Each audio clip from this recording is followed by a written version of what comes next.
राधे राधे कृष्ण। कैसे हैं आप सब? आशा करती हूँ आप सब बेहद अच्छे होंगे। आज हम कृष्ण और सुदामा की मित्रता के बारे में जानेंगे। कृष्ण और सुदामा, इन दोनों के नामों से हर कोई परिचित है। कृष्ण और सुदामा ये दो नाम हैं जिसे सुनते ही हम सबके दिमाग में कुछ करुण भाव, मित्रता का भाव उत्पन्न हो जाता है। एक ऐसी मित्रता जिसकी मिसाल आज भी हम सच्चे मित्रता के रूप में देते हैं। मित्रता हो तो कृष्ण सुदामा की तरह। हम जिस मित्रता की बात कर रहे हैं, क्या आप जानना चाहेंगे कि वो मित्रता आखिर थी कैसी? वो मित्रता में स्वार्थ, मोह का स्थान तनिक भी नहीं था। वह एक प्रेम भरी निस्वार्थ मित्रता थी। सुदामा एक पंडित ब्राह्मण थे और हमारे कन्हैया कृष्ण माँ यशोदा नंद बाबा के लाडले पुत्र। माँ देवकी के गर्भ से जन्म लिया और लालन पालन उनकी माँ यशोदा ने किया। कृष्ण गोकुल से महर्षि सांदीपनि के आश्रम गए शिक्षा दीक्षा प्राप्त करने अपने बड़े भाई बलराम दाऊ के साथ। वहाँ कृष्ण की मुलाकात सुदामा से हुई। दोनों साथ मिलकर शिक्षा ग्रहण करते थे। एक दिन कृष्ण सुदामा दोनों जंगल से लकड़ी लाने जा रहे थे तो गुरु माँ ने सुदामा को बुलाकर चने की एक पोटली दी और कहा, जब भूख लगे तो तुम दोनों इसे बांटकर खा लेना। सुदामा एक पंडित थे। वो समझ गए कि ये चने शापित हैं और वे चने जो भी खाएगा उसे गरीब बनकर जीवन जीना होगा।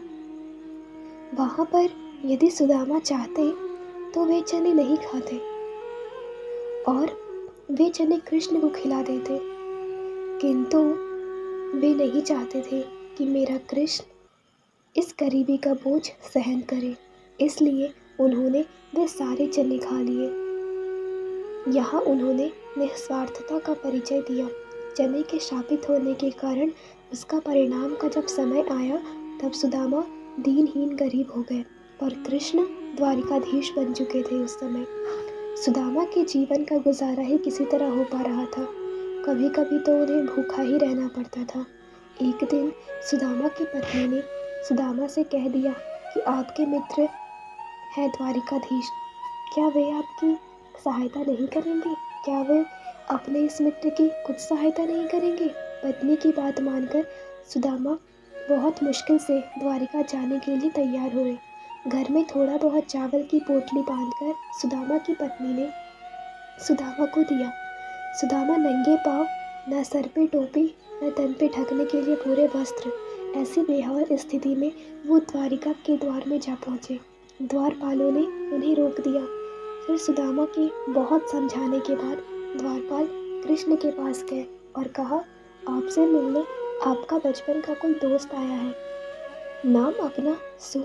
बस इतना सुनने के बाद कृष्ण दौड़ पड़े, पट खुलने लगे। वो तुरंत सुदामा के पास गए और उन्हें गले से लगा लिया। उन्हें अपने महल ले आए, अपने बराबर में बिठाए और उनका खूब आदर सत्कार किया। उन्होंने अपने आंसुओं से सुदामा के चरण धोए, अपने हाथों से उनके पैरों से कांटे निकाले। सुदामा कृष्ण के इस प्रेम को देखकर अंदर से खुशी से भर गए। फिर कृष्ण के पूछने पर, सखा खाली हाथ आए हो? भाभी ने कुछ संदेशा नहीं भेजा?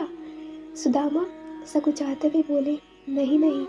और सुदामा अपनी पोटली को छिपाने लगे, किंतु कृष्ण ने उस पोटली को छिपाते हुए देख लिया और फिर उनसे वो पोटली छीन ली और उसमें से चावल निकालकर खाने लगे और हर एक मुट्ठी में एक एक लोक सुदामा को देने लगे और तीसरी मुट्ठी में वो अपना वैकुंठ धाम सुदामा के नाम करने जा रहे थे तो लक्ष्मी तथा रुक्मणी ने रोक लिया।